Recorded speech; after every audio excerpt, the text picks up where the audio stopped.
Mana Jaloliddinning o'zi 305 marta jangga kirganligining manbasini topgan. 300 dunyoda endi yana buning nimasini qarang. Qon daryo bo'lib oqadi, masalan, Sent daryosida. Keyin Irg'iz cho'li degan yerda jang bo'ladi. O'sha yerda Jaloliddin erta bilan jangga birinchi bo'lib kirgan. Bu yoqda turgan 500 kishisi lashkari xos deb aytilgan bahodirlar, pahlavonlar. Necha yoshdan jangga kirishgan o'zi aslida u? Birinchi jangga hozir aytgan Irg'iz cho'lida jangga 16 yoshda kirgan. Juda yosh kirgan ekan, qarang. Shunda u yoqdan 50 ming qo'shin Xitoyni sindirgan Subutoy, Chingizxonning yoshlikda o'sgan do'sti, eng katta qo'mondoni, Xitoyni sindirgan. Chingizxon shunga topshirgan Xitoyni. Uning o'rinbosari bo'lgan Sheki Xutuxiy degan sarkarda o'rinbosar. Ana shu Jo'ji katta o'g'li bilan u ham katta sarkarda Chingizxon.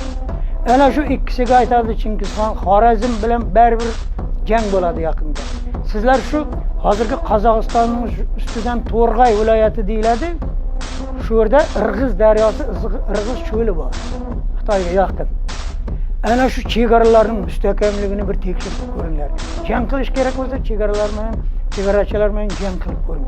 16 yoshda shunda jangga kiradi. Mana Abulg'ozixonning Shajarai Turk degan asarini ochsangiz, Jaloliddinning shu yerdagi martabini berib qo'ydi. 16 yoshida. Shunda Xitoyni sindirgan Subutoy degan sarkardasi, katta o'g'li eng ishongan sarkardasi Jo'jini farmor keltiradi. 40 mingdan ortiq qo'shin, buniki 25 ming bo'ladi. Shu yerda otasi Barang'arni boshqaradi, bu Javongar chap qanotni bor. Shunda otasini qurshab oladi.